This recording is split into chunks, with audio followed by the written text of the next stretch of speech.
Thank you all for joining us tonight. We got a lot more people than I thought, so thank you for your interest. This is the first of our 3-program series as part of Humanities Montana's The Informed Citizen series. Tonight's program is titled What are Journalistic Ethics? With Kathy Best, editor of the Missoulian. Tonight, special thanks also goes to Humanities Montana for funding this series as part of a grant program that we applied for. They have donation forms available at the back table if you're interested in donating to them to help them present more programs around Montana. I've also given each audience member a participant survey to fill out. If I missed you, there's some in the back if you want to grab one after the program's done. I've got some pencils that you can fill out.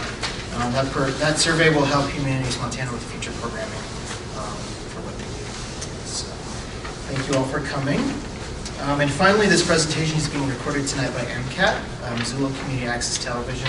It's part of a media assistance grant donated to us to the Missoula Public Library by MCAT. So, thank you all for coming, and I hope you enjoy. So let me add my thank you to Humanities Montana for making this possible, and my thanks to you guys for showing up on a snowy, slippery, kind of yucky night.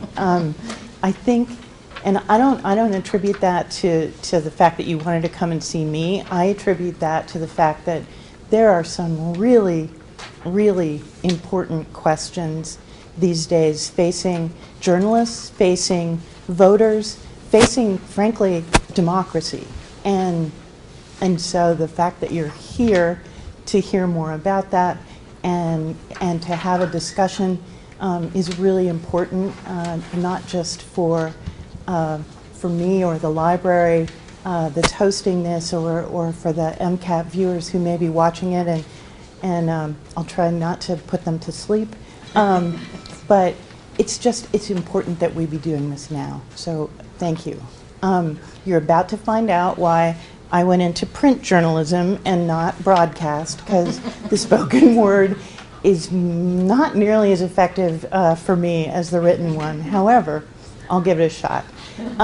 So the plan is I'm going to talk about ethics for a bit, but then I want to open it up to a discussion, because I think that there are lots of issues that are related to ethics. There are lots of really tricky bits, but I will warn you in advance, once I get through the first part, there is a quiz. So stay awake.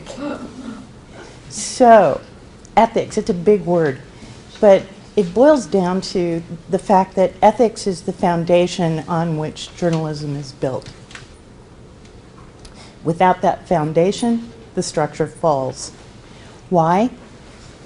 Because for us to be effective, you need to trust us. And we must earn that trust by proving that we strive for both accuracy and fairness, that we approach stories with open minds and no agendas, that we seek out and listen to all views, that we avoid even the appearance of impropriety in our work and in our lives, that we act responsibly, especially when writing about private people who are unwillingly thrust into the news. That can be a really terrifying thing. I mean, I know what it's like when people want to write news stories about me, and I do this for a living. That we never lose either our compassion or our independence, and that we be accountable to our readers, which means owning our mistakes when we make them and correcting them immediately. So up on the screen and in your hands is a copy of the Society of Professional Journalists Code of Ethics. Now, code sounds kind of official. It's not really. These are guidelines, but they're very thoughtful guidelines, and they've been baked into the ethics policies and guidelines of newsrooms around the country, including the Missoulian. The SPJ Code of Ethics is also taught in the ethics classes, I was corrected, at the University of Montana, which is fantastic, because young journalists need to understand this if they're going to be successful going forward. It also makes reinforces the notion that we're doing something smart when we hire University of Montana J School grads, and they make up the vast majority of our newsroom. So there's another thing that you'll see is linked at the bottom of the handout that you have, and these are SPJ put together a compendium of ethics codes for newsrooms across the country.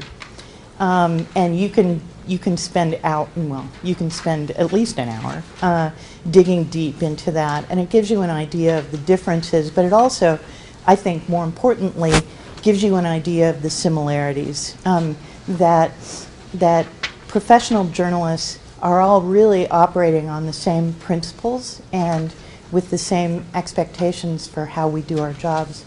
There are a couple of pieces of this that are my favorite in the general principles. One is a quote: "The good news organization is fair, accurate, responsible, independent, and decent. Truth is its guiding principle." That's from the Associated Press media editors' ethics guidelines. And again, those APME is a national organization that represents especially smaller newspapers like the Missoulian. I'm on their board. And then the other one, because it's not just about what's on the printed page anymore. And by the way, can you guys hear me? Do I need to speak up a little higher? Okay. So the other thing is, it's not about just what's on the printed page anymore. It's about what's on your iPhone. It's about what's on your desktop. It's about the world of social media. And so many organizations have upgraded and adapted their ethics guidelines for the digital age. NPR did a particularly good job. They tell their reporters, and by the way, we stole this for our newsroom too, conduct yourself online just as you would in any other public circumstances as an NPR journalist. Treat those you encounter online with fairness, honesty, and respect, just as you would offline. Verify information before passing it along. Be honest about your intent when reporting.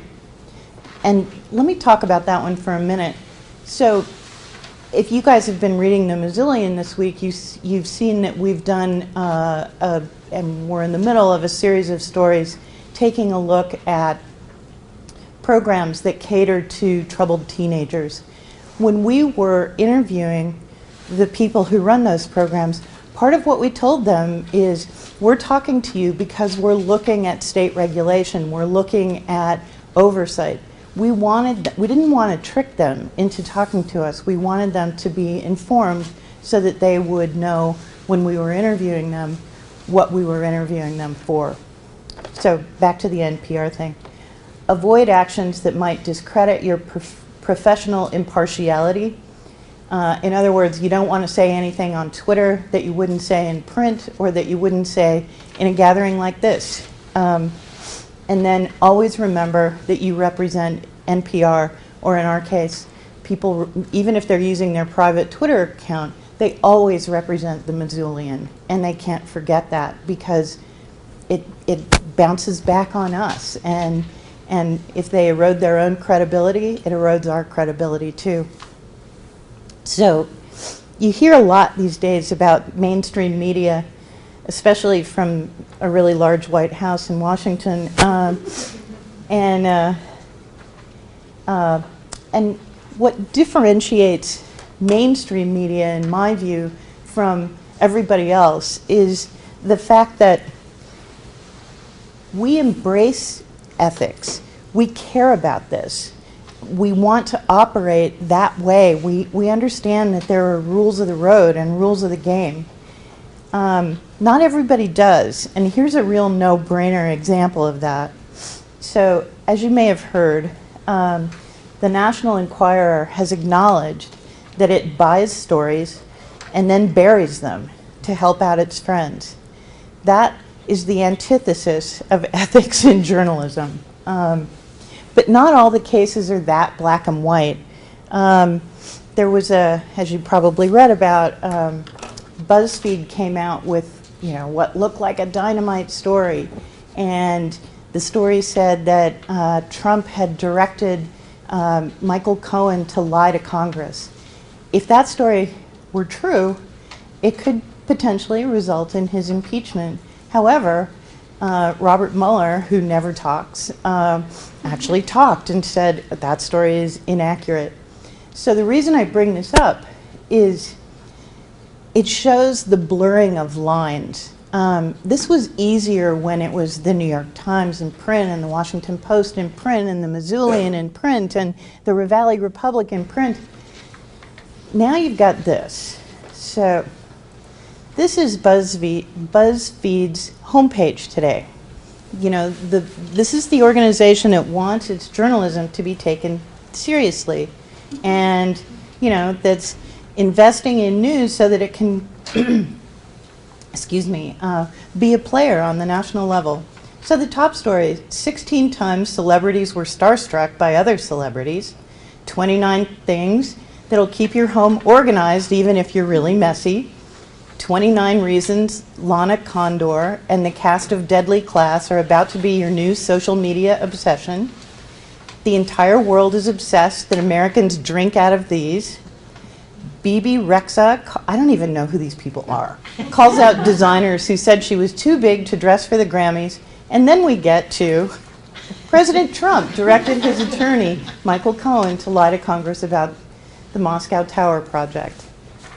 So how seriously, as a news consumer, are you going to take that story? Look at what it's surrounded with. So that what they've done is created a world where the onus is now on you and me, but mostly on you as readers and consumers of news to figure out, should I believe this? Should I not believe this?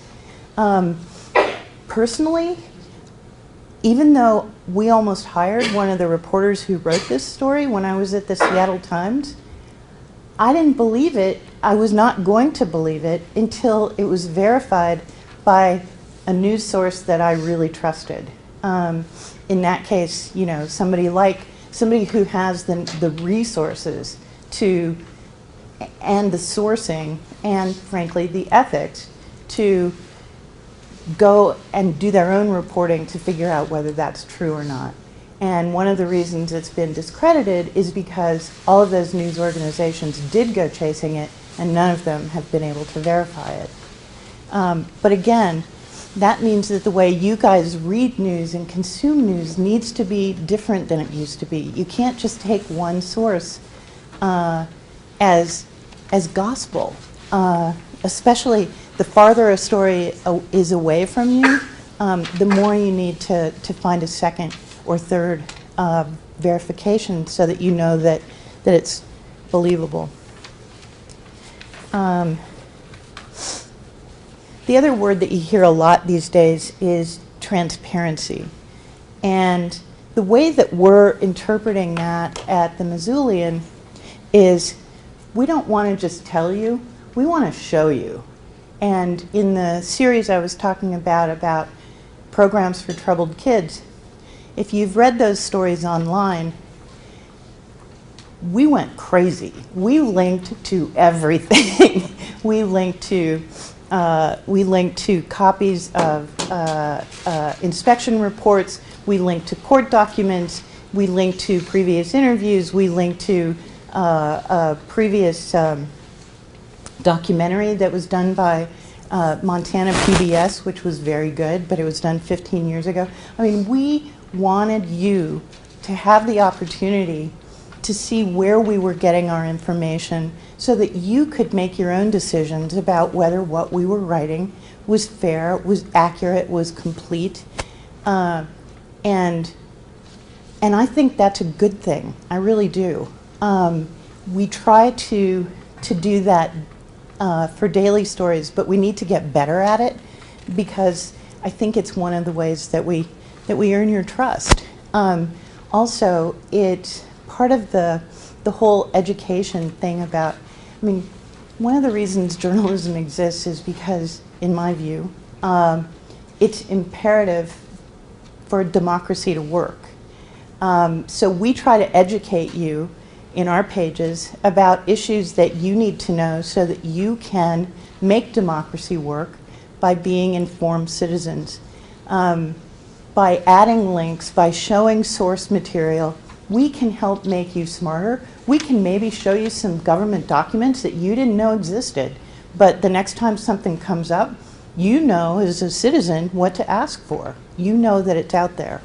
So again, people define transparency in many ways, but that I think is a really key one for us. The other is everyone in our newsroom is really committed to doing programs like this one tonight. We want you to understand what we do and how we do it.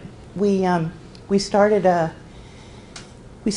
op-ed piece last fall called Journalism 101, where we just said, let's pull back the curtain and show people how things work. And some people thought that was crazy because, you know, Gutenberg invented the press quite a while ago. Everybody knows how journalism works. No, they don't. And we need to have that conversation so that you guys understand what we do and have an opportunity to ask us questions about why we do it that way. We're going to revive that now that this project is behind us and we have the ability to breathe. So let's see. The other thing that the Missoulian does is, again, in the world of being transparent, but also being ethical, I think, is we very, very rarely use unnamed sources. When we do, we always talk about it. Usually it's for a reason. It's because we don't want to name someone who's been a victim of a sexual assault. We don't want to name a minor who's been arrested unless they've been charged as an adult. We don't use them typically in political stories because often people use anonymity as a way to take a shot at an opponent without putting their name to it, and I think that's cowardly, and I think it's not fair. I was a reporter in Washington, D.C. for a little while, and could not have been happier, by the way, to get the hell out of there. And I looked for it tonight, and I couldn't find it. You know, unnamed sources are a way of life in Washington, and I pity the reporters there because it's so ingrained that it's really hard to get information if you demand everybody be on the record. But there was one moment that I just loved, and I don't know what set it off, but the New York Times ran a photo of Henry Kissinger sitting, and 99% sure it was the New York Times, ran a photo of Henry Kissinger sitting in a room talking to a group of reporters, and the cut line underneath said, "An unnamed administration official briefs reporters on blah, blah, blah." And it was just, I loved that. It was great. We know thank you. We know at the Missoulian that we're going to write stories that some people in the community may not like. But if the stories are based on named sources and public records, it means that the story may not be popular, but it is credible. And that, I think, is the standard by which you need to judge us. We're not going to always write stories that you like. We're going to write stories that make you mad. We're going to write stories that make institutions in town mad. But that's part of the watchdog role of journalists, and that's an important role in democracy. What you can demand of us and should demand of us is that we do our jobs ethically and well. And now for the quiz. Are you ready? Okay, so I found this on the museum website, and there are more if you want to go sort of test yourself. But so here's listen carefully. You are now the editor of a local newspaper. You assign a reporter to profile a suspect in a shooting that killed 3 people. This is a high school or college-age shooter. The suspect lives in your town.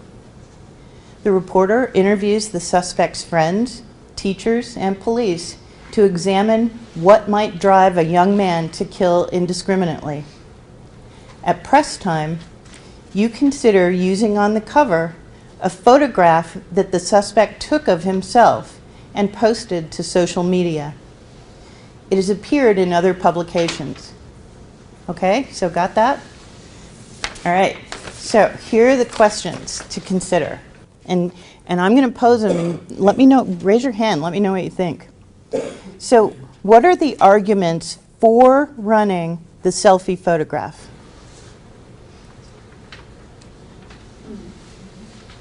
Are there any? Yeah. He identified himself in a public forum. Okay. What are the arguments against running the photograph? Yeah. He's only a suspect. Okay. That's a, yeah. He's looking for, I think, self-aggrandizement. Yeah. How old is he? Yeah. Oh, good question. Okay, let's make this a little easier for you. He's 19. Yeah, I said a little easier. Okay, well, those are good. Yeah. Does the fact that he posted it on his social media page give the local newspaper the right to reprint it? That is also an excellent question, and one of the ones that I was going to get to. So, what do you think about that? I don't know.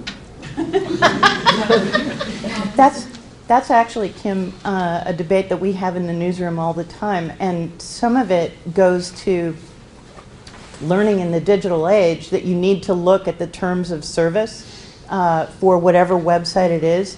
Some websites, that might be fine, others not so much.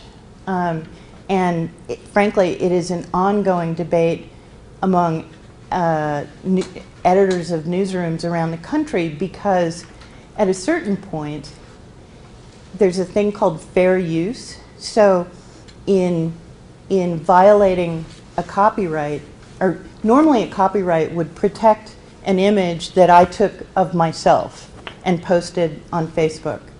But if I'm the subject of a news story where there's broad public interest, there's an exception to the copyright law called fair use. And that's what comes into play in a case like this. So it's a really good question, and it's one that's debated all the time. So another question for you guys: how will readers react to the photograph, and does that matter? What do you think? Should we care about what you think? Yeah. If he's just a suspect, then your job is to be unbiased and not sway the reader one way or another, and just give the facts. So if it's a picture of him smiling, or a picture of him frowning with something, you could sway the reader in some way. That's a really good, they didn't even go there, and so I'm glad you did. So this goes to another question that I think you raised. Would using his self-portrait on the cover be treating him like a celebrity? And that is definitely a question that I think editors around the country need to think about when they're deciding this. Here's a hard one. Would using this photo, especially on the front page, be disrespectful to the shooter's victims or their families? What do you think? Yeah? I heard somebody say it could be. Okay. All right. Does it make a difference that a suspect is presumed innocent until proven guilty? I think you guys have raised that one. Is it important that the photo was taken by the suspect himself? Should the media be able to use photos posted on social media? So we covered that. And does it make a difference that the photo was widely circulated prior to publication of our newspaper? So would it matter to your decision making, if that photo had already been on KPAX or KECI or KTMF? Would it? Raise your hands. Would you be more likely to use it if it were used by TV? Okay. And how many of you think that shouldn't matter? Oh, okay. Some of you are voting twice. So, now, tell me what you would do, again, by a show of hands. How many of you would use this photo on the front page of the newspaper? Okay? Okay. How many of you would use a different photo of this person on the front page of the newspaper? Okay. And how many of you would not use a photo of this guy on the front page, but would use it on an inside page? Okay. So those of you who just raised your hands on that, tell me why. What's the difference? I think what this gentleman addressed is that you put it on the front page, it's addressing his celebrity. Yeah. You put it on the inside page, and especially if the police have already disseminated that Right. photo, which Yeah. would be a big question in my mind. Yeah. Then it's more of a news story rather than a celebrity story. Yeah. Yeah. Any other reasons? Or did that pretty much capture? Yeah. Did you say in the beginning he killed 3 people? But was this gang related? Was it, going into a school cafeteria? I mean, I think that the story behind the motive for the murder would make a difference too. Huh. So talk more about that. What, in the examples that you used, if gang related or walked into a school, what? Yeah, What would make when you- they talk about celebrity, Right. I think a school shooter could be seen Yeah. as a celebrity, wanting Yeah. to be a celebrity. But, if it's a drug deal gone bad and he kills 3 people, or family disturbance, something like that, I think would determine Yeah. a little bit about the use of the picture. Right. That's a good point. Okay. Yeah.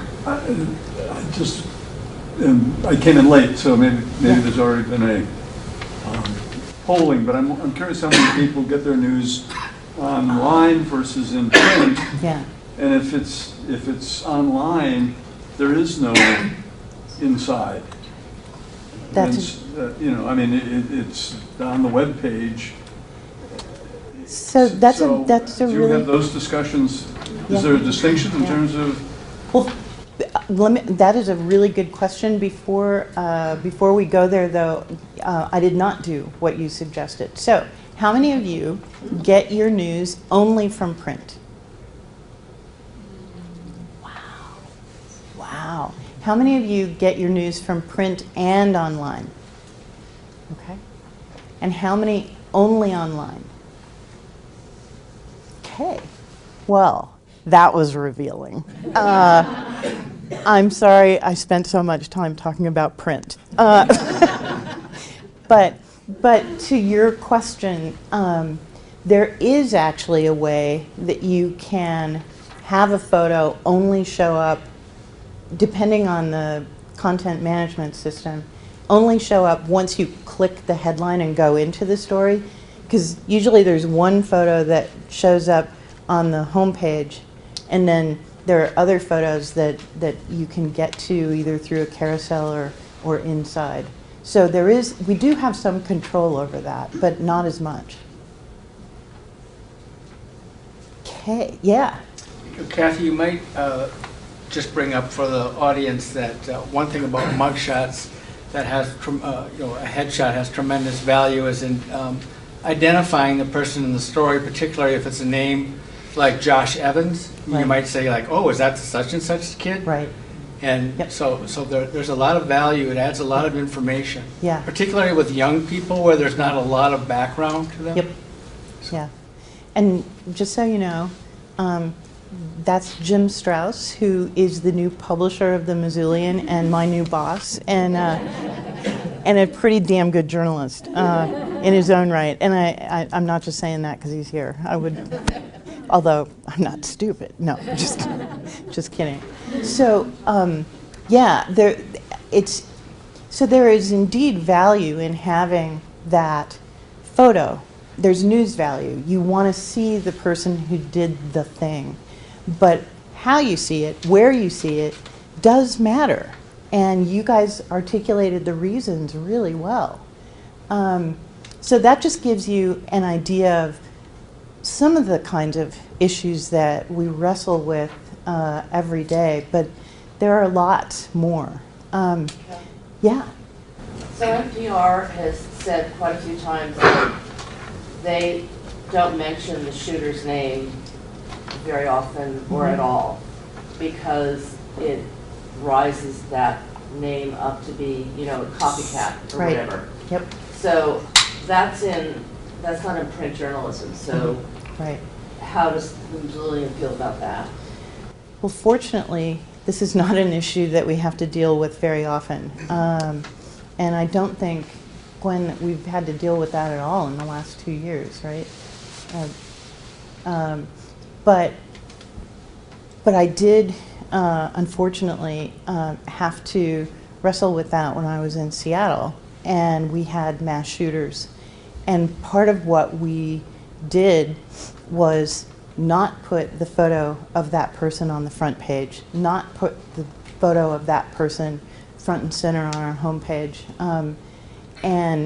And there were lots of reasons for it, and you guys articulated some of them, but some of it was respect for the families of the victims. Some of it was we did not want to glorify someone who was clearly seeking attention. We didn't have to. We could tell the story without doing that. So we did make sure that we always kept the victims of the news story front and center, and made sure that we were telling their stories with the same weight that we were giving to telling the story of the person who took their lives. And I think that's really important. Yeah. They do say a picture speaks 1,000 words, and I think that was no more evident than recently when the high school youth and the Indian confrontation, it was the whole story in one picture. Yeah, although I think that we have found that that story was a little more complicated.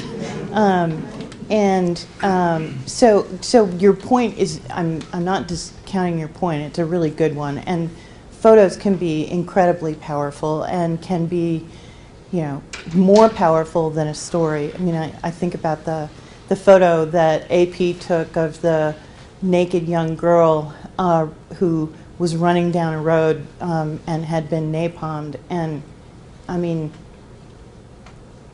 what more powerfully told about the suffering in the Vietnam War than that picture? It was better than even the best written words. However, you always need to make sure that the photo's telling the full story, the accurate story, and that can be a bit trickier. And I think it also speaks to the need to always follow up and not assume just because you wrote it once that you did it right. And you know, just because you wrote it once, the story's over, because it isn't. That's not the way the world works.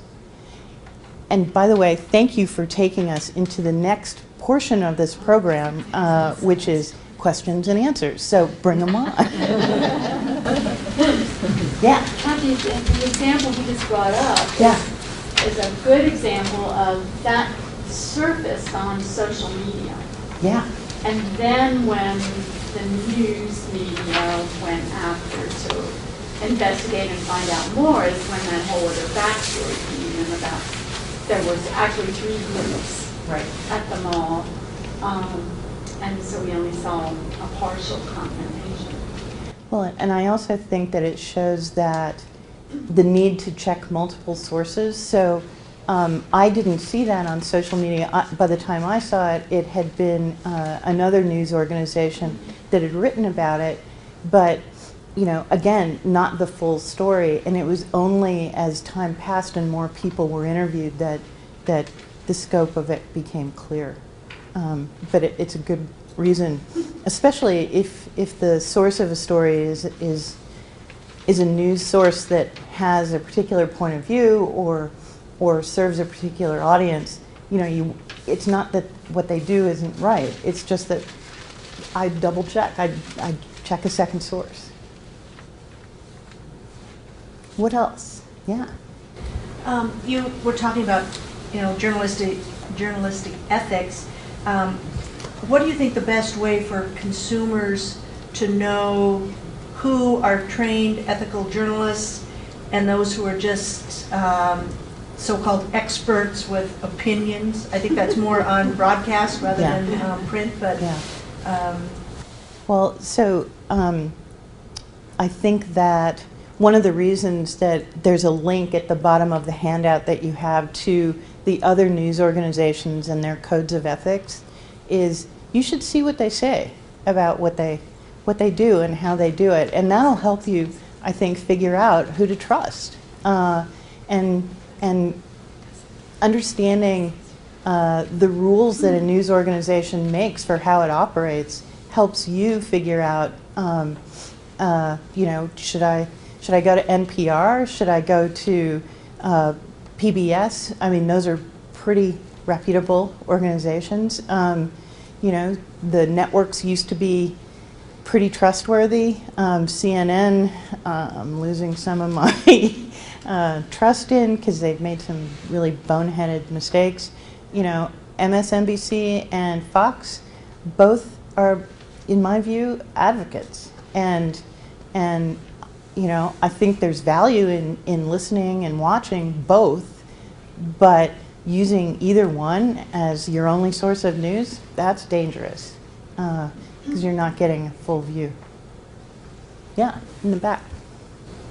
Back to the Trump-directed Cohen to Lie story. Yeah. All right, so NBC reports that BuzzFeed says this. Right. Are people really going to listen to that second half, or is NBC lending credibility to this story by simply reporting it and then kind of covering their backside by saying, well, it wasn't us, it was BuzzFeed? That's a damn good question. And it's so tempting these days because, you know, if that story had been true, that story would have been a game changer. And so the temptation as a journalist is, man, you know, I want to get that out there for my viewers or my readers. But as you point out, will people remember that it wasn't NBC's story? Will they blame NBC when it turns out that it you know, wasn't credible? You should. Yeah, I agree. So that's why I think when you see blockbuster stuff, listen carefully for how other news organizations are reporting it. And what I heard a lot of in that case was BuzzFeed is reporting XYZ. If this is true, then blah, blah, blah. There were other news organizations that didn't use the if this is true. So, you know, listen for those cues and use them to inform your own decisions about who to believe and who not to believe. Yeah. You can't even be close to ethical. Take a story like this and run with it, and then at the end have a disclaimer of this has not been verified. Right? You know, I could not agree more. You can do a lot of damage there. Absolutely. You are completely correct. Yep. Along the same line, something that always bothers us is you hear on the news or you read in the paper that this or that young person has died in an auto accident. Mm-hmm. The statement will be made. It is not known at this time whether drugs or alcohol were involved.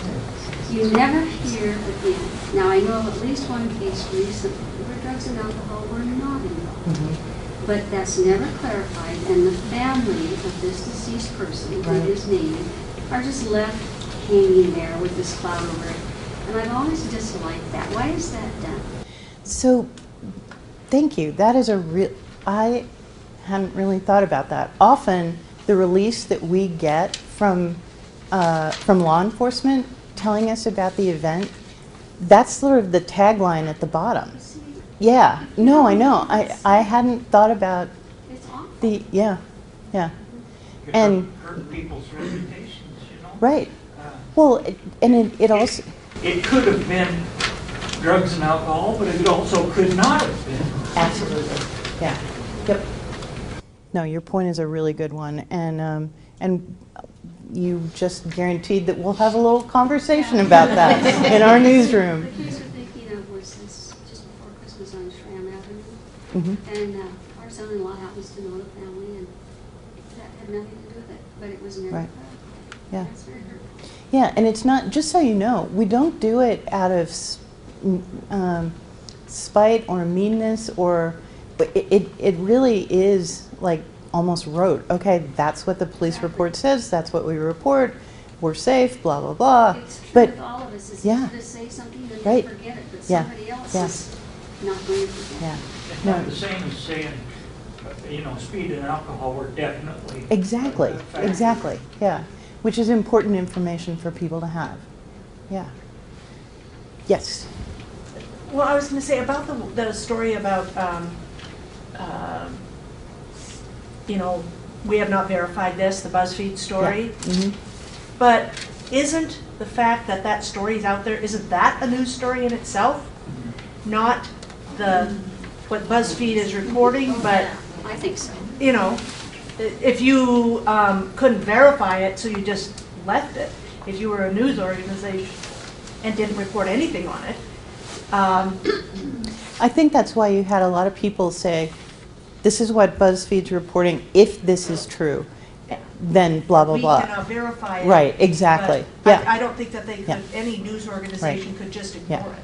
Right. Because they And- couldn't verify it. And some of the reasons for that is some news organizations have, fabulous sources, and the other news organization may not have the same sources, so it's going to take them longer to verify it. So that's why you'll see sometimes the AP will pick up a story that the New York Times is reporting, because AP may not have the ability to verify it quickly, but they trust the New York Times reporting. But it's also why you've got to look carefully at, just as you guys talked about, follow-up. Follow-up is key, it's critical, and it's something that news organizations aren't as good at as they need to be, and ours is one of them. And I think the real story here is that, oh yes, there is fake news. And this just shows it, and we all need to be very cautious about what we believe. This is fantastic. Uh-huh. But what happens when nobody pays any attention? Yeah.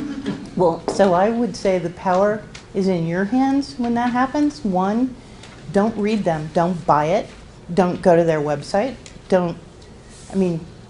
they have to fold up if nobody's reading and nobody's subscribing. So use that power. Yeah. My question would be, what in your opinion has led to this shift in responsibility onto the reader to become even more media literate than before, instead of the responsibility lying on the organizations to be held accountable for disseminating falsehood? That's a really good question. I think it's the explosion of news sources. Yeah, they should, in a perfect world, everybody would adhere to something like this. So you said there are more guidelines. There's no governing body that is No. providing. No. Okay. Yeah, and the reason for that, ironically, is the First Amendment gives us the ability to report information, but it also gives us the ability to be wrong, and unless we're wrong in a way that's going to get us sued, it protects that. So that's part of it, and it's not fair that the responsibility should be shifted to readers, but it is, I think, the reality. Yeah. You said how you see it, where you see it doesn't matter. Can you elaborate on that, please? How you see it, where you see it, sure. So if I see something on Twitter and it's like, whoa, that looks really important, I'm going to then say, okay, has anybody got a story on that, a full story on that? And if so, who does? And how complete is it? So that's the how. It's also the where, to me, goes to the sources that you trust. So, you know, if it's a story on BuzzFeed, I know that they've got some good reporters. One of the reporters who wrote this story, had won a Pulitzer. It's not that he's a bad reporter. It's that I don't know what the standards were they used. They relied on 2 anonymous federal law enforcement officials. Okay. How high up were they? So that goes to the where. So I might be more inclined to believe a story, and again, this is national stories. I might be more inclined to believe a story that is in the Washington Post if it's coming out of Washington, or a story out of St. Louis that's being reported by the St. Louis Post-Dispatch, because they're there. They know the community. They have the ability to get interviews and records that someone who's just parachuting in may not have. It's why if you read something in the Missoulian, or you read something by a reporter from Denver who comes to Missoula and reports a story, I'd give a little heavier weight to ours, because we're here and we understand. Does that answer your question? Absolutely. Okay, sure. Yeah. I would like to take issue with that point about people not having to take responsibility. I think this is a perfect opportunity for Americans to learn something about critical thinking. We sorely need it. 100 years ago, William Randolph Hearst started that war in Cuba because he had reason to do so, and he had a paper. Right. Yep. He had several papers and used them. Yeah, no, you're completely right. And it's not like journalism today is awful. I mean, we come from a really scary history in some ways. But one of the things that makes me happiest is I went to Billings to a library event there, and we had a roundtable discussion about news. And critical thinking, we need to teach it. And what I heard when I was in Billings, there were a couple of young mothers at the table, and they said their kids were being taught those skills, and they were being taught those skills in first and second and third and fifth and sixth grades. And it's like, oh, thank you, because we need generations of informed, smart voters for this democracy thing we do to work. But Yeah. we have to invest in it. Yeah, we do.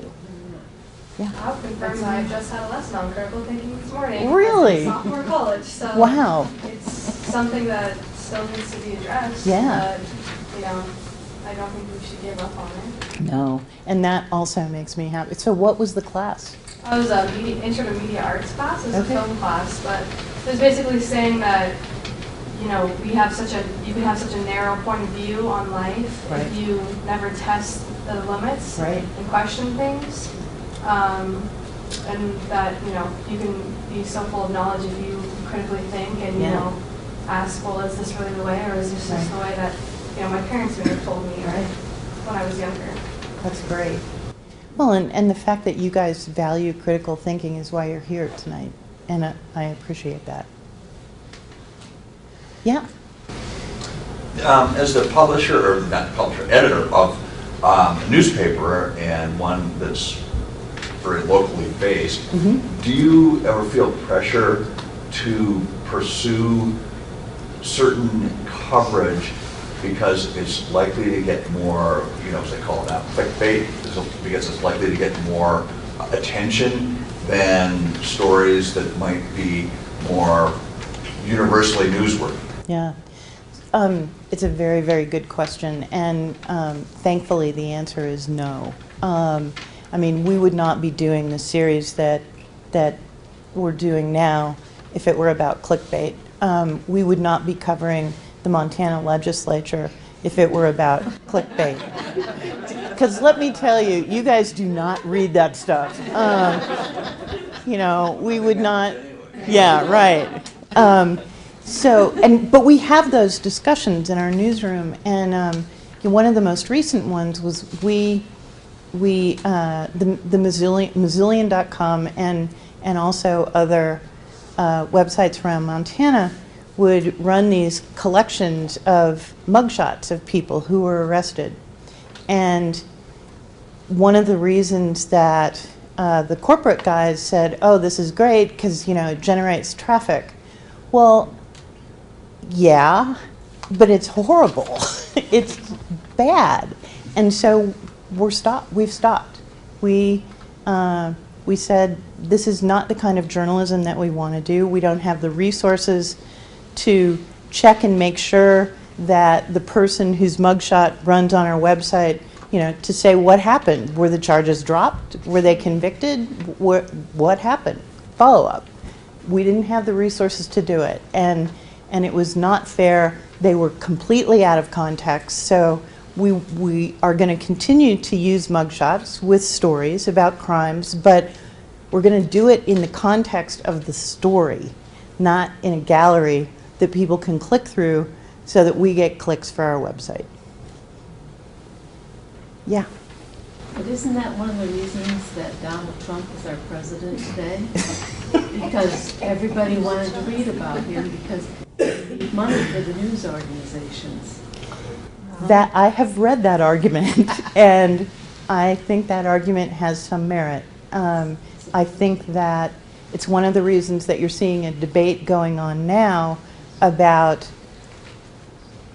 covering elections for 2020, and that people are talking about the fact that we have to get away from the horse race. We have to start focusing more on issues. We have to start doing deeper digging so that people understand, you know, who are these candidates? Where do they really come from? Bernie Sanders tried to keep the policy, and nobody wanted to hear him, and nobody wanted to cover him. Well, I think he got actually quite a bit of coverage. And to be fair, Donald Trump also got some very good coverage. I mean, people dug, but he overwhelmed I mean, you know, it makes me really sad that you can put out information for people to read, just like you can put broccoli on the table, and it's there. Are they going to eat it? Are they going to read it? But it goes to the responsibility of news consumers to be critical in their thinking and you know, to develop a taste for the broccoli. Yeah, in the back. There's on the Missoulian website, there's other content that you guys don't put on there. Right. Do you have any control over it? No. It's pure crap. We do not. We do not.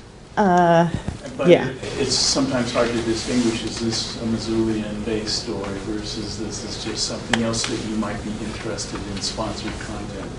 So here's the other thing that I want us to get better at. Sponsored content is advertising. And we need to, again, transparency, truth in labeling. Let's say what it really is. What I can tell you about the other stuff that's on our website, the best thing is it's at the bottom.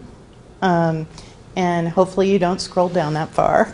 But if you do, you can pretty much tell the difference between local stories and what's there. They tend to be national. They tend to, you know, be more entertainment oriented or, so yeah, I wish it weren't there. I'm seeing it though on the Washington Post. I'm seeing it on a lot of big and trustworthy news sites, and one of the reasons is I have to pay the people in my newsroom. We have to pay to travel, to cover stories. We have to pay to buy camera equipment. We have to pay to upgrade computers so that the reporters in our newsroom can use all the digital storytelling skills that are out there. That's expensive, and I got to pay for it some way. Yeah. Sure. I'll add to that, since I'm responsible for the advertising, and that is paid content. And what happens is we serve so many impressions a month of advertising based on what our traffic is, and most of that goes to local advertisers. But what isn't sold locally, we have the opportunity to tap national feeds of advertising, and most of the advertising from those feeds is, it can be anything from, Ford or anything like that. It can be very legitimate advertising, but also feeding into that is this type. We do have the opportunity if something is way over the top to complain and say that shouldn't be in the feed, but it all takes time. And we do not sit there and approve each ad. It comes in a national feed. Yeah. Same thing with the Washington Post. Right. That's how this all comes. I mean, that's not an excuse. Right. That's just how it comes, and the newsroom has Yeah. no voice in approving those. Right. So. They call it remnant, which I kind of liked, because it's like, yeah, I've got some remnants in my closet. Anyway, sorry.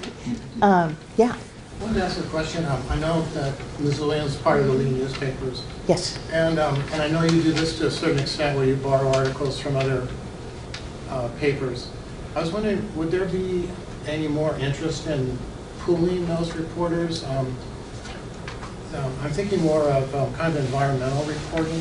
Yeah. I read the Missoulian, but since I've lived in Butte, I read the Standard. Mm-hmm. There's some excellent reporting coming out of the Standard right now about the pit and some of the environmental questions, and they're the head, they're the headwaters, and we're down here. Oh yeah. But is there a trend toward that, or? There definitely is a trend toward that. The editors of all of the Lee, Montana papers, we work really closely together. We actually really like each other, which is kind of amazing because one's in Billings. I'm just sorry.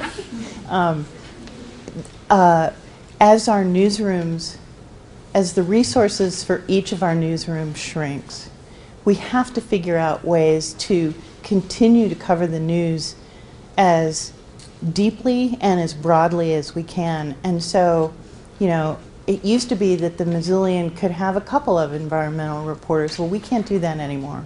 It used to be that we could maybe send our environmental reporter to Butte to do a story on the pit. But as we've begun working better together, we've realized we can get a story on the pit that's well done just by using Butte's story, and they can get a story from us on when Smurfit Stone during the flood started to leak a little bit into the river. Butte used our story on that. So we are cooperating more in using each other's stories. We also pooled our resources to pay for one reporter to cover Helena and the legislature and to cover state politics for all of our papers. And we edit her out of Missoula, but she works out of Helena, and she's paid for by all the papers. And I think we've got to do more of that. Yeah.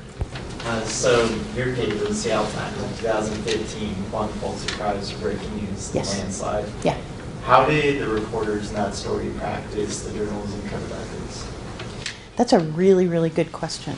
So I was there then, and I was the editor then. And when I talked about keeping the victims front and center in your thinking and how you cover things, we did that. But this happened about 45 miles north of Seattle. It was in a really rural, hard to get to place.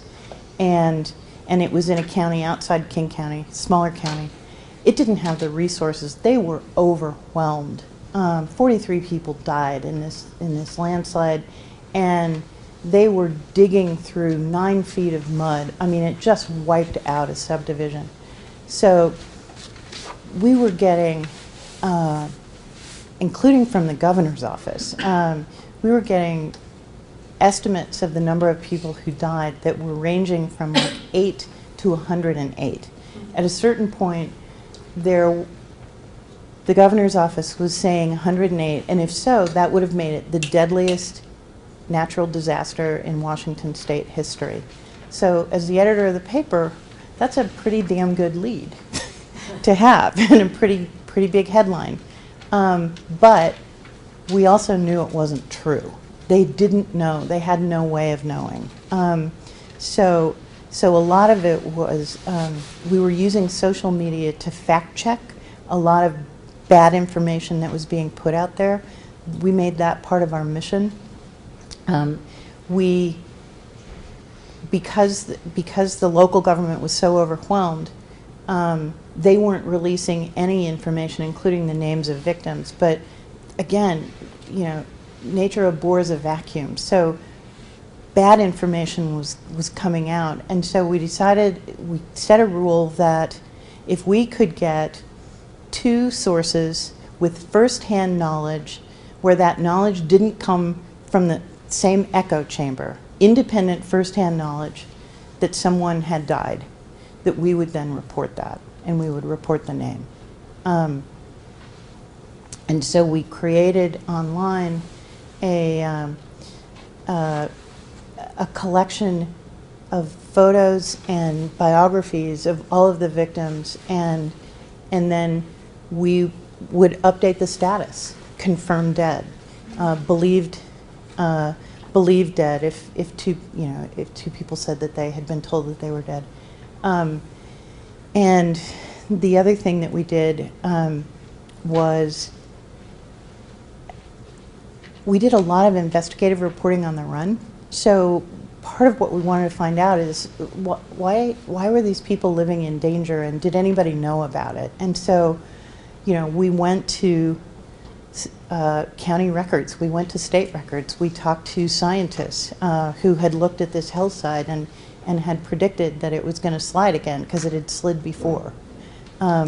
So, you know, we did our very best to substitute fact for rumor, both in the breaking news and the day-to-day reporting, but also in the explaining how. Does that answer your question? Okay. Yeah. So just to follow up with that, you were just saying you use social media to fact check. Right. So how did you do that? So we had people in the newsroom who were monitoring Twitter, especially, but also Facebook, and Instagram wasn't a big deal, as big a deal in 2015. And when they saw something, we would, if it was new or something that we couldn't verify, we would then try to verify it. That person would tell another reporter, and they'd start doing the reporting. If we couldn't verify it, then we would say that. We would tweet. We would copy the original tweet and send out a new one that says this fact could not be verified by the Seattle Times. Yeah. Yeah. There may very well be no better answer than we need to learn to eat our broccoli to this concern. But in the pay-per-click age, on that model, I'm just wondering, all this talk about diminishing resources for the Missoulian and for smaller print organizations like the Missoulian. That just seems so at odds.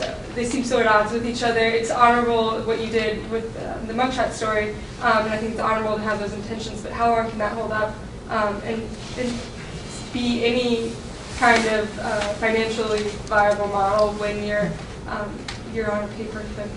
So I could not agree with you more. Advertising is not going to be the answer. Advertising, the model is broken for print. The model is, I think, equally broken for online. And the reason, so when I say it's broken for print, print still has enormous value, but, and there are studies that show that, you know, the people that we reach in Missoula with the printed paper are smart and more affluent and more engaged, more likely to vote. But advertisers have, you know, they used to have 3 or 4 choices, now they have 50. And online advertising is even worse. Online, you know, you have 1 million, and they're growing more and more every day. So my belief, and Jim, please jump in and disagree because this is not my area of expertise, but my belief is that if we're going to have a future, and please God, we need to have a future because I don't know how democracy goes on without us. Yeah, it's subscriptions.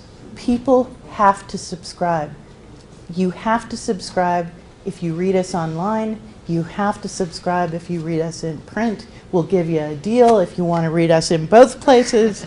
We're going to offer actually some new stuff if you want to read us in both places. But you've got to understand that what we do has value, what we do costs money, and you need to pay. You need to pay for it if we're going to have a future. Yeah. Well, this is a little off the theme, but since you brought it up, I'll ask my question. A group of us sit around the table, and one of our common complaints is the lack of transparency at the Missoulian, which is the only source we have basically here in this little town. And I'm not complaining about it, but we don't have any options. And so as you get older, you start watching your money, and one guy's paying $40 a month, another guy's paying $27 a month, another guy's paying $12 a month. And the common story is if you go down there in person, if you get there the day that so-and-so is there,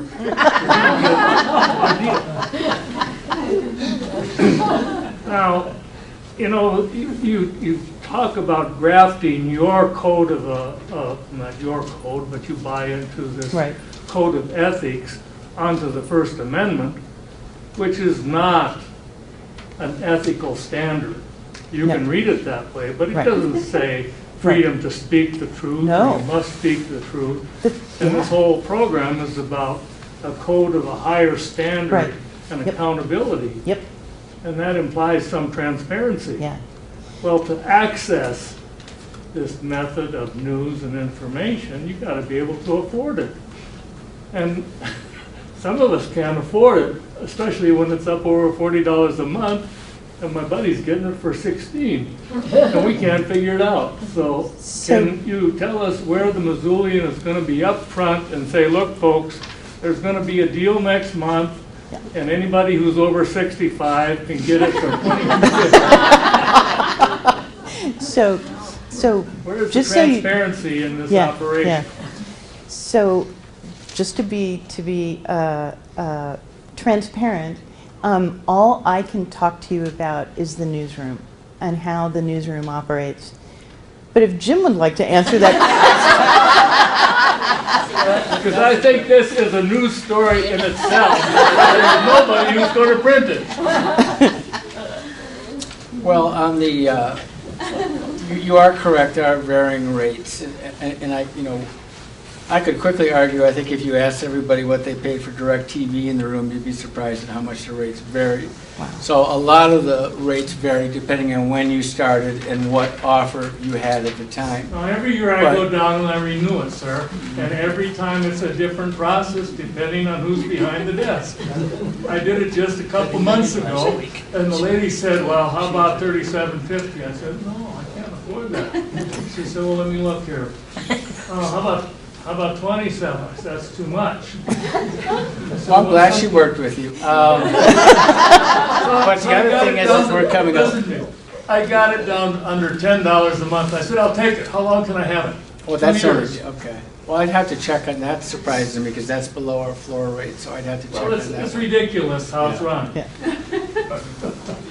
How are you going to pay her salary? I just negotiated. How is she going to get a salary at $10? I totally understand it, and we're in this together. If you want to survive, you need us, and we got to be able to afford it. And we don't need to digress about this nonsense. Let's make it affordable and put it out there. So could I finish my answer? Yes. Yeah. So you'll see in a couple of months there will be different we're coming up with a membership model, and there will be different types of access you get for different fees. And you'll be getting a letter on that in a couple of months, because we're trying to standardize this more than there are, because there are too many rates out there. And so I've heard your complaint many times, and we are listening to it, and we're coming up with a new model. Great. And hopefully you'll like it. I hope. Yeah. Yes.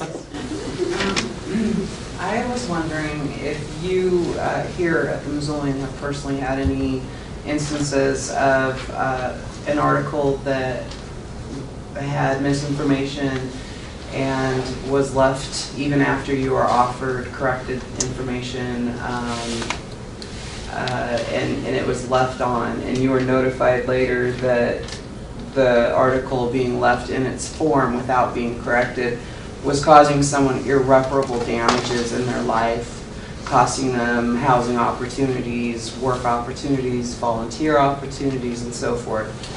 Have you personally ever had anyone notify you of an article here? Yeah, so where that comes up is we get, and it's because of the internet.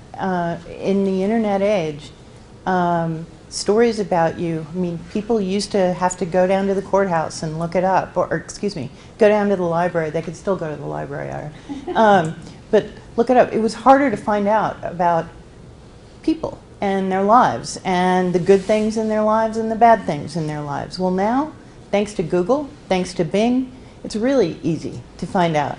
And so I get probably once every couple weeks a request from someone to unpublish a story on the Missoulian because it's causing them harm.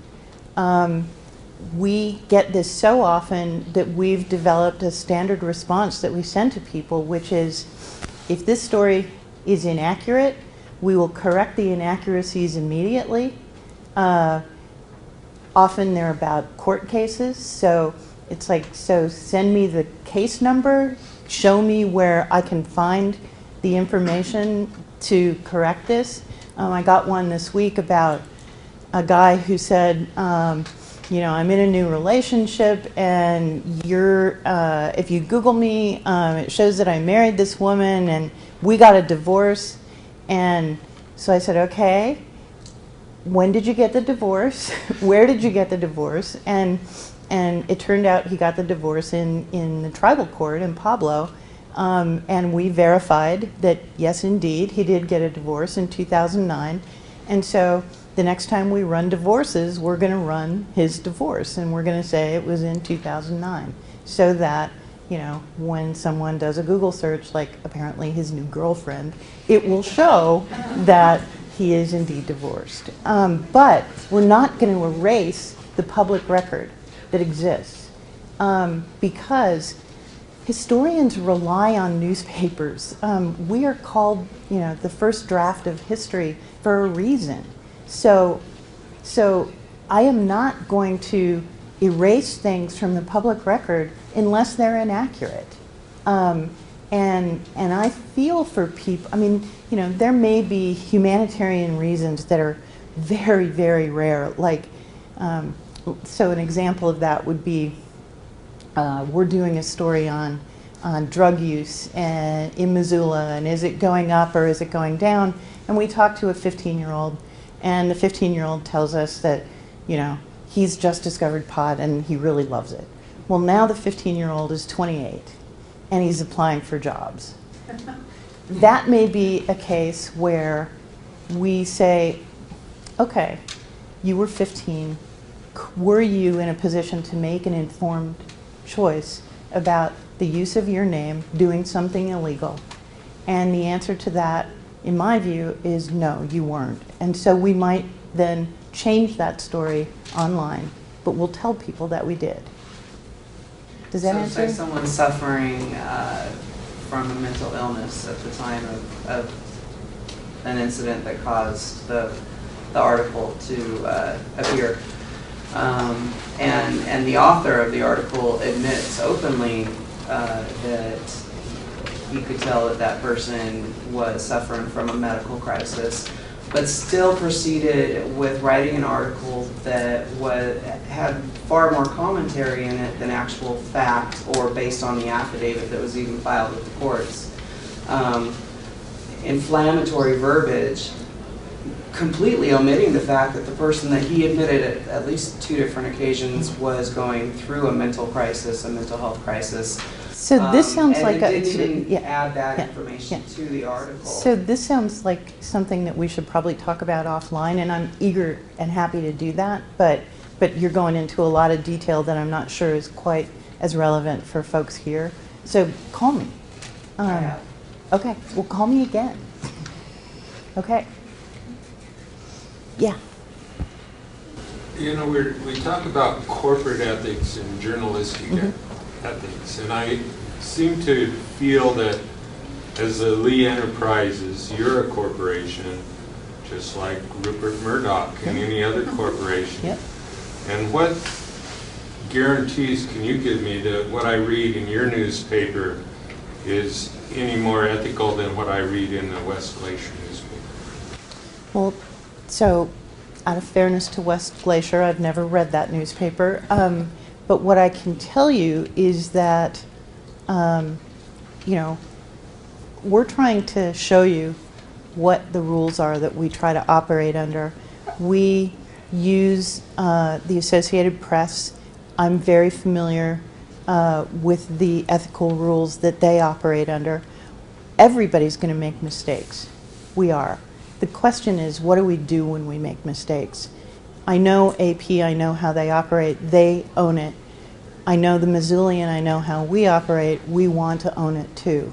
But at the end of the day, you're going to have to make your own choice, but I hope that what you do in making it is look at the reporting that we do. Did people put their names in the interviews? Did they, are the quotes attributed? Is the reporting based on documents? Is the reporting based on verifiable facts? And does the reporting reflect the breadth of the debate, or just one side or another? And you need to judge us on those things. I would hope, I mean, I grew up in a weekly newspaper family, and I know my dad was the publisher and my mom was the editor. I know the standards that they operated under, and I know they were as rigorous as the standards that most weekly newspapers operate under, so I don't know if there would be a big difference between West Glacier and the Missoulian. The biggest difference would be in writing about West Glacier, they know that community better than we do.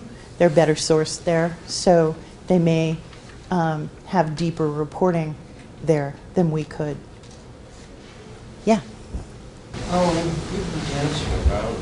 What I don't see here is you're in a position to repress the news too. Yes. I mean, as an industry, as well as an individual. Sure. We haven't been a one-paper town all that long. The death of the Indy is probably the most undercovered story of the last couple of years. We haven't really even got you guys' point of view on what happened there. Obviously, part of it was bad economics. The Indy, even when leading newspapers took it over, was entirely too generous with their paper. I mean, you could find it everywhere, and it was nicely printed, but a little bit of the charge might have made all the difference. But it wasn't just the economics, unless it's corporate economics. Why did the Independent die, and why haven't you covered the story? Well, we did cover the story. The Independent died because the Independent was losing money and had been losing money for a long time. The Independent was part of a national trend that was happening with alternative weeklies all around the country. The Village Voice, probably, you know, like the New York Times of the alt weekly world, folded because it could not make money. The Stranger in Seattle, where I was before, a really strong, in terms of its journalism, alt weekly, has now gone to every other week publication and is laying off its staff. The business model for alternative weeklies was based on free distribution, and it was solely supported by advertising. So what you heard me say earlier about advertising, and that advertising's, hurt for print and really broken for digital, and so newspapers are switching to a subscription model. Now the New York Times makes more of its money from subscriptions than it does from advertising. The Indy couldn't do that unless it became something that it wasn't, which is a paper that was charged for. And so, if you can't pay the bills and you can't pay the reporters, you can't keep publishing. Yeah. Okay. And I'm sad that it's gone. I'm sad that it's gone. I like having more voices. It makes for a more robust conversation. It gave us much more cultural coverage here in this movie, too. Yeah. Well, we're working on that to try to fill that void. Hard. Yeah. There's a void. Yeah, there is. The problem I'm trying to get at is not so much, I'm not trying to indict you. I'm just saying that there has been really a lack of information on the subject. Yeah. And a lot of people, frankly, are quite pissed off at the Missoulian for what came down. And, whether it's fair or not, they're not buying the paper anymore because of it. Huh. We need to get more information about things like this when they come down, especially if they affect us globally. Okay. I hear that, and I appreciate it, and I'm not sure how to kind of turn back the time clock. So do people still want to know that now? Yes. Do you think so? I'm asking. Yeah, I think so. I'd like some follow-up on what happened with the independent as well. Okay, that's good to know. Yeah. Not only that, but I'd like to know why we can't access the archives. Why did that have to go down? So that's one of the things that I think we need to do a much better job of getting the word out about. So you can access the archives in 3 ways, and those are like an interim thing till we get the full archives on newspapers.com. But there is, you can go to the Mansfield Library, and this is, in print, not online. You can go to the Mansfield Library, and you can go to the Missouri Historical Society in Helena, and they have full sets of the Indy. Also, and I'm going to screw up the name of the website. There's a website that has online, it's a free website, and it has digital archives of the Indy online. But that's not, because it's a free website, it could close down tomorrow. So we wanted to, Lee wanted to find a way to guarantee access to the Indy going forward on a site that, is well established, that's not going to fold. So there's an effort to get the digital archives as part of newspapers.com, which is the same digital archive for the Missoulian. Pardon? Yeah. Yeah. What I can't tell you is how quickly that's going to happen, but in the interim, it's still available in those 3 ways. And we feel as strongly about preserving journalism as you guys do. Yeah. KUCI was purchased by Sinclair Broadcasting. I'd heard rumors to that effect. Yes. And my experience with Sinclair Broadcasting from elsewhere is that it has kind of a rightward lean to it. And I don't have any problem with the fact that KUCI has been bought by this outfit, but what I do find, and I just want to see what your reaction is that they will run local stories, and then they will run national stories from NBC. And then they'll have these stories that are political correspondent, and they don't identify that this is a person from Sinclair, and then you get the story, and oftentimes it does have a kind of a spin to it too. Yeah. What's your reaction to what KUCI is doing there? I think that, if you look at the conversations going on nationally about journalism and journalism ethics, Often, one of the places that people point to is Sinclair, and the fact that they are using their ownership to require their stations to run commentary or to run stories, and they've been criticized heavily for that. And it'll be interesting to me to see how that plays out in markets like Missoula, which, based on my experience here, is not a conservative market. And whether people are going to accept that, or are they going to vote with their channel changer?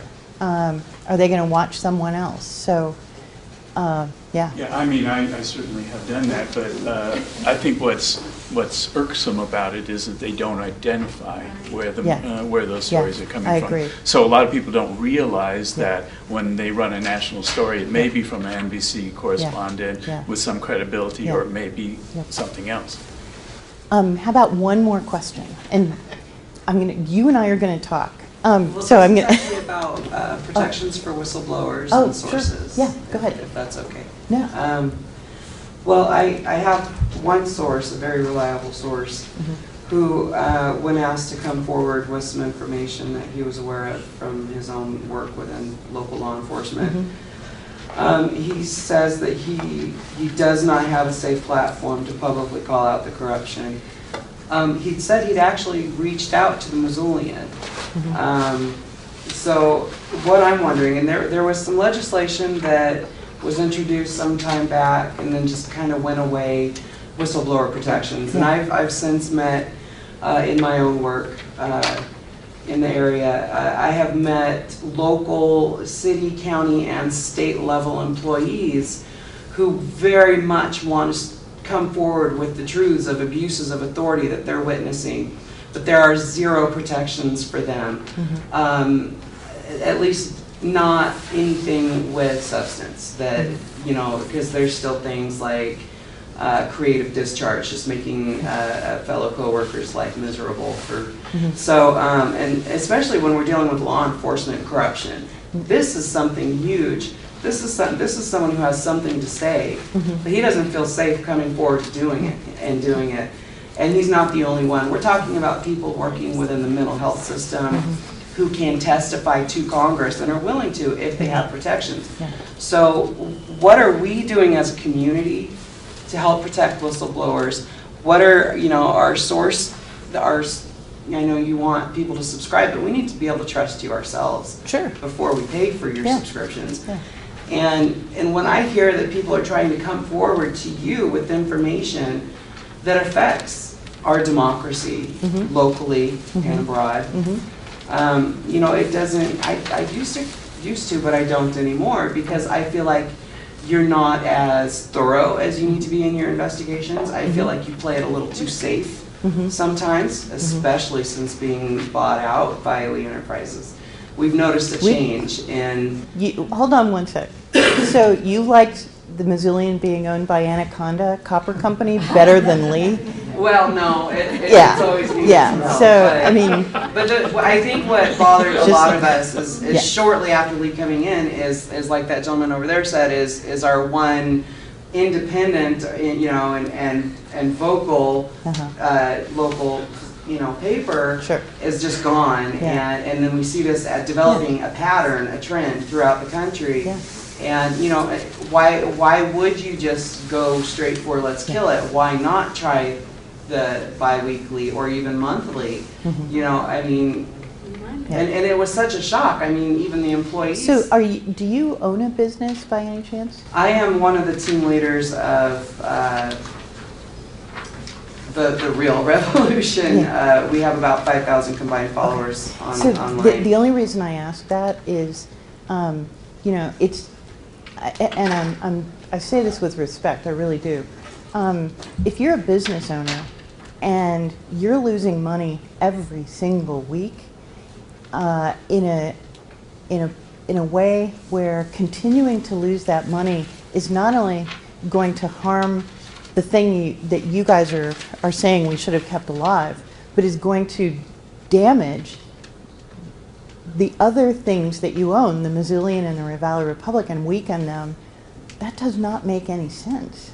And, you know, romantically, I love the idea of being able to sacrifice and keep a news outlet alive, but if it's not going to be supported by the business community by buying ads, and then it may be a wonderful ideal, but in reality, it just doesn't work.